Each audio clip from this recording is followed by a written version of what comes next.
Okay, for this tutorial, we're going to do something that's a little bit more complicated. So this one is definitely on the slightly more advanced stage, mainly because we're going to be bringing in 3 or 4 different applications to get this effect across. And we're going to look at this testimonial here. We can see we've got a rating here, which we can put in the heading. This could be a heading 3 or 4, maybe even paragraph 1.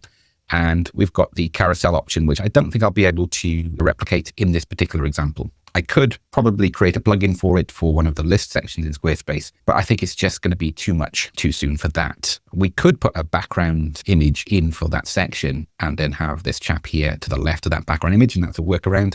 But instead, I'm going to show you how this could be without these carousel options here. And it's just a one-off testimonial in a card with a nice rounded corners option. And we're going to try and taper off this right-hand corner. First of all, we need to recreate this image style. So we're not going to use the same chap as here, but I have already been into Canva and pre-selected a headshot that I'm hoping we can remove the background image. I'm just realizing now that's probably not the best image to choose, simply because she's wearing a black jacket and we're going to be cropping it onto a black background. So instantly I'm going to change it up. So all of the prep I did beforehand, it wasn't a huge amount, is going to have to be changed now. I'm just bringing this lady in instead, and we're going to center her within that photo. We're going to try and get her as large in that frame as possible, because it gives us more flexibility to work with then to get it to fit right. That's a bit too much, as we can see. We don't want any clipping off on the edge, so we want to keep her hairline in that photo. And we're going to go to Edit Image and Background Remover. We can see the little crown icon here. This is a pro version feature, so you need to pay, I think it's around $110, something like that per year. Canva's incredibly great value for money, and it's something that we use pretty much every day. In fact, all of my thumbnails for YouTube are assembled on Canva. Even though I've been using Photoshop for 30 years, I find it's much quicker in Canva. I've got 2 options here. I could either save this as a transparent PNG where we've got slightly longer loading time. That could work. Or I could change the background color, mainly because this example is on a solid background color here. So we could match that background color, obviously, and in our design is a black background. And I think that's what we're going to do. So I'm just going to drag this to the bottom right-hand corner, and we've got the black background here. And we can see here now that the photo doesn't really resemble or match the background. So we can go into Edit Image, go to the adjustments, and then take the shadows down. And that's a really easy way of getting our photo to fit with the background. The black tones then we can, again, bring in so that they match it. And then we can tweak this by eye. We could also increase the vibrance slightly as well, so it's a slightly more colorful photo. Something I do often with YouTube thumbnails, for example, is just increase the sharpness or clarity a tiny bit. It depends on what finish you're going for. Part of the reason I do that is because there's so many AI photos now that have that sheen to them, that they don't have the grain that you would have in a real photograph. And so that's one way around that as well. But I think we'll go with that as our headshot. And I think we'll go for, yeah, we'll stick with that. Now we've got our photo in place. If we go back to the original example, we can see that there's something else here as well. And this is a gradient to the bottom of this photo. So that's why I couldn't just go and find a headshot with a black background for that reason. So let's have a look at the size of the gradient per the photo. Okay, so this looks a little bit cramped. That's because we're not going to be using this photo to fill that entire panel. We're going to have just the solid background color around the rest of it. So she'll fit in there a bit better. So I'm going to search for pre-made gradients on Canva. So just look for a black gradient, and we're looking for a transparent gradient. I know they're here because I've used them before, and that's probably why I'm not finding it, because I'm looking for photos, not graphics. That would help, Elwyn. So if I drop that one in, I can enlarge that gradient to roughly the size that I want. There we go. So I don't want it to be too small at the bottom so it's barely noticeable, but I also don't want it to cover the photo too much either. Now we've got that, so let's share, download this, pick a better naming convention than me. The reason actually we can't go with a transparent background on this, because this is a black gradient as opposed to a transparent gradient, or like an eraser effect that we could do in Photoshop to blend it in. Because I've cheated and used that black gradient, we're going to have to save this as a solid image. And I'm thinking JPEG is probably the best because it's predominantly photo, even though it's got a solid background. But you could try a JPEG versus PNG, see which one loads better, which one has the better quality. If we go for, say, 75, we want it relatively quick loading. And I really should have named the design as well. That's very naughty of me. Okay, so now we've got that in place. Let's start building this in Squarespace. So again, I'm going to cheat like I did in the last couple of tutorials I've done on this topic. We're going to use the content that's already in place. It's been a couple of hours since I've been on here, so I just need to give it a full refresh. Look at these sections. I think we're going to use this one, and we'll duplicate that. I'm going to move it down just so we've got the difference in between each of the sections. And I'll put this on a grey background just so we can separate the different designs. Okay. So let's start putting this together. So this is heading 2. Let's try heading 3 or 4. That's looking good there. Let's get our profile down in that section there as well. You can see it's already starting to come together. Don't think we need that secondary logo. No, we're going to remove that. I'm also not going to worry about the star rating. I could put that in by saving a PNG with 5 stars, and that would work well for that. But again, just to save a bit of time, because it's not really the main focus of this example. Now I'm going to add my image, and I'm going to want this right at the bottom. So I'm going to need to go into Edit section, and here we're going to remove the fill screen option.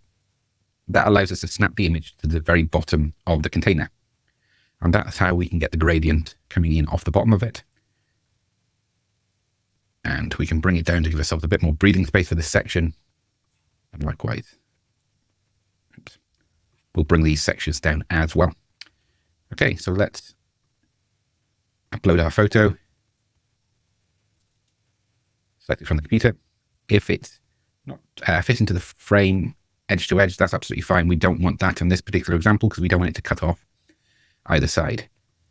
So I could probably do a bit more tweaking just to get the lighting to feel more natural within that frame. But even that, as a quick photo we've taken off Canva and dropped into place, we can see that it's really starting to take shape already.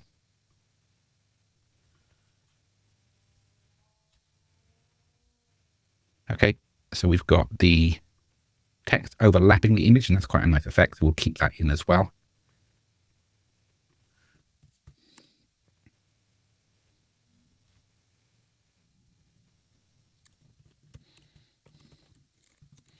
I'm just putting some placeholder text in place. So let's go from paragraph 2 to heading 2. Heading 1. With this particular font, the numbers are coming out really skinny, so I'm not sure why that's happening. And let's go for slightly bigger font for this. So we'll try paragraph 1 for this text here.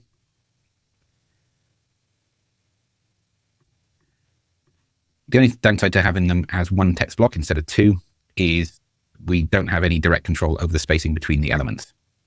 So if we wanted that, we could duplicate this block and then just delete the heading 1. If I press backspace, it's almost certainly going to put it as a heading 1, but I actually quite like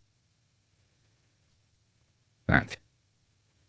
Anyway, another option we've got is to use the fit to frame option, and then we've got a tighter control over shorter blocks of text. It works really well. And I think that's what we're going to do. Same for this, because we shouldn't really be using a heading 1 for this type of section, because for accessibility and for Google, it needs to index the page properly and needs to know kind of where the main heading for the page is. And this isn't a main heading for a page. It's just a text effect that we're after. So by putting the fit to frame and choosing a different heading, like a smaller heading, that's helped with that. And now there's still a big space, but we can use these block alignment options to make them fit closer together. Let's pick these blocks here and just bring them up to make them more compact again. Sometimes when we're changing things around, it'll affect other frames because Squarespace thinks that that's what we want to do. So you can see the frame here is increased, and we don't want that. And it's just now a case of playing around with it. Of course, we're kind of borrowing, stealing the idea. We're not trying to do a direct copy of that other testimonial. Just kind of showing you how the effect can look. But already this is a really nice, clean, bespoke layout. Even if we were to do nothing else here, this would work quite nicely. But let's do something else. I'm going to add in another shape block. That green block might be a little bit strong. So what we can go is into the pencil option here, settings, and let's change this color. And let's just try with the gray block here. Now we're going to select this block and we can move it to the back. Just pressing this button so it goes behind the text blocks. And it's finally just a case of tweaking with it a little bit until we get to a point where we're happy. So we want some nice breathing space around our quote and our shape. So let's just show you how we can tweak this shape even further. So we can put in a border radius. Let's try 40 for that. Okay, that's a bit more than I wanted. Try 30. Okay, that's taken shape. I think I prefer the slightly less rounded edges. So we're going to settle with 20. There we go. Okay, I've made my decision there. Save that. And it's interesting, leave a comment. Did you think that you could create a layout as bespoke as this using Squarespace? If you come back to Squarespace after a few years, this is something we definitely wouldn't have been able to do neatly in Squarespace 7.0, but 7.1 and Fluid Engine allows so much more fluidity or structural freedom with our designs. So I'm jumping across to another CSS clip path maker, or Clippy, which is a tool that I've used on and off for years. And this allows us to create custom polygons. So I'm hoping I'll be able to identify that block and be able to apply custom shape to it. So this is what I'm going to do now, is just take the edge off the top right hand corner. I'm going to do it by eye. But it's just a little bit quicker than remembering what CSS is to change that. And as we can see here now, we've got the CSS code ready to copy and paste in. So it's just one line of code, and then we can go back to Squarespace. And this is one of the features that makes this a more intermediate to advanced tutorial. If you're up to speed with CSS, you'll find this a breeze. If not, then just follow these steps. So I'm going to press / and then I'm going to type CSS, and that will bring us to the custom CSS window. I'm going to put this in. So we need the curly brackets to put the code within. Identifying this class, which you can see I've just put a placeholder in here for now, and then applying that clip path to take the top edge off. I don't know how it's going to work with the rounded corners. It should work okay, but this is the first time I've tried it, so we'll see how it goes. This might be an epic fail, and we will just pretend it didn't happen. But now I need to go back to preview mode, and I'm going to use this Chrome extension, which is a block identifier. And this is what we need to identify the div ID, this block here. And we want to apply the code just to that. This is a free Chrome extension, find Squarespace ID. So if you do Squarespace block identifier, find Squarespace ID, search like that in the Google Chrome extension store, then you should be able to download that for free. The reason I like this one is it shows the blocks, but it also shows the section IDs as well. So we can narrow it down to an individual section if we want as well. But instead of it being a div class, it's going to be a div ID. Difference is we've got a hashtag here for the ID, and we only have one of those unique per page, whilst a class could be a repeating element used multiple times throughout the page and website. We see 99 there, that's not enough. And then let's say it's going 80% across and then 22% down. So we want that number to kind of match up. So if it's 80, that should be 20 accordingly. So that's perfectly squared off the edge or cornered off the edge. But let's go to say 90 and 10. See how that looks. In fact, I think we're going to go 88 and 12 and we'll settle for that. But once you've got the code in place, you can just tweak with this until it's got to the stage that you want. The only thing is we've lost the rounded corners. I need to do a little bit of digging to find out how to put them back in. But if you wanted to straight edges throughout, of course, we could remove the rounded corners off via Squarespace and we just have that notch cut out of the top right-hand corner. But that's how you achieve that particular outcome. As I said, slightly more advanced tutorial this time, but a really nice effect. Of course, what I'd need to do next is go into mobile and edit this to get it to fit. And essentially, it's just moving things around. So in the other tutorials that we covered, we certainly went through this approach. So I'm not going to potentially bore you with going through that now because it's so repetitive. If you check out a load of my other tutorials, there's loads that cover how to adapt this to mobile view. I'd love to hear what you've got to say about some more advanced effects. Is there an easier way of doing this than what I have done? Like, for example, we can see here on mobile now that this corner has changed. So we probably need to put a media query in to fix that. Or instead of percentages, I could do it pixel. Again, this is not really a CSS tutorial. It's just to show you how we can create these effects.